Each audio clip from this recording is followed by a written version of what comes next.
There's a real link between the pioneers of motorsport and aviation. The young men who diced with death in the aircraft of the early part of the last century possessed exactly the same thirst for speed and danger as did the first racing drivers.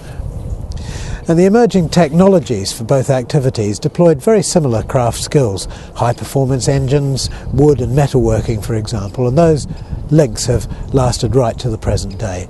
And no place on earth represents the birth of automotive and aviation technology better than does Brooklands. The construction of the Brooklands motorcourse in 1907 was a wonder of its age. Much of the track and many of its original buildings and features have survived to this day, some as listed or even as part of an ancient monument.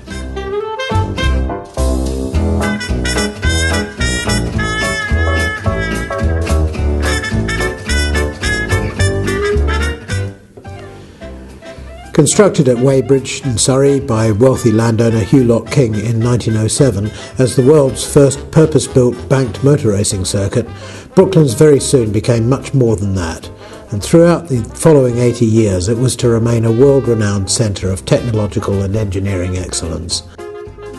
The heyday of the racing circuit was undoubtedly the 1920s and 30s, when record times were being set and broken by wonderful drivers such as Malcolm Campbell, John Cobb and others, in magnificent machines, Napiers, Delages, Mercedes, Bentleys and Bugattis, which were themselves lovingly tended by the finest mechanics in the country.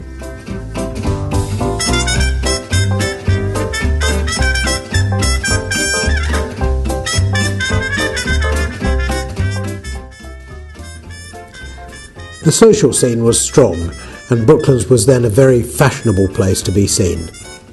It was known as an ascot of motorsport, and the slogan "The right crowd and no crowding" applied to the exclusive Brooklands Automobile Racing Club.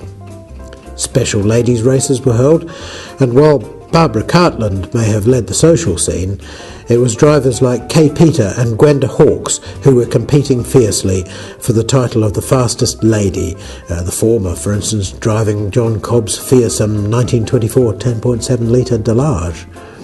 Motorcycles and push bikes too had their devotees, and many records were established on the track, including the outright motorcycle lap record achieved by Noel Pope at 124.51 mile an hour, riding a big 1000cc Brough Superior in 1939. It was at Brooklands too that A.V. Rowe started his pioneering powered flight trials with his first full-size aeroplane in 1908. It was here that Tommy Sopwith developed and flew the Sopwith Pup and Camel, and here too that the Hawker Hurricane and Vickers Wellington were built before and during World War II. The post-war years were distinguished by the achievements of Vickers, who took over the whole site in 1946 and later became first the British Aircraft Corporation and finally British Aerospace.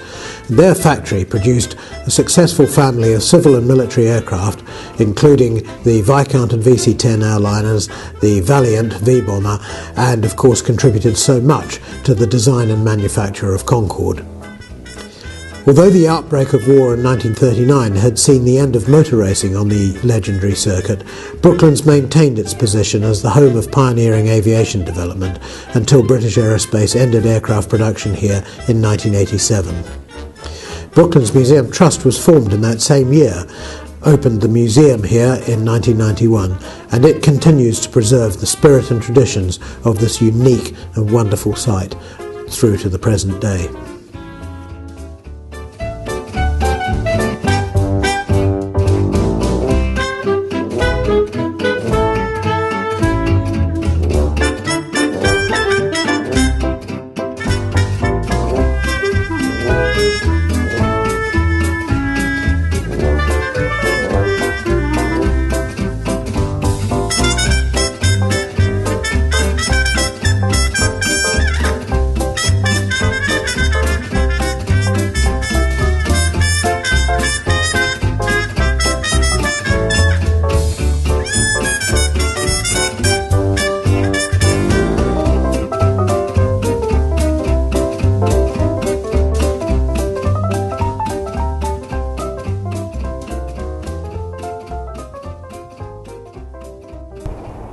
So there's a very brief introduction to Brooklands, a site of enormous heritage significance, and one which I hope I've convinced you deserves a far more in-depth journey of discovery. I hope I've whetted your appetite, and I really look forward to welcoming you here very soon in the future.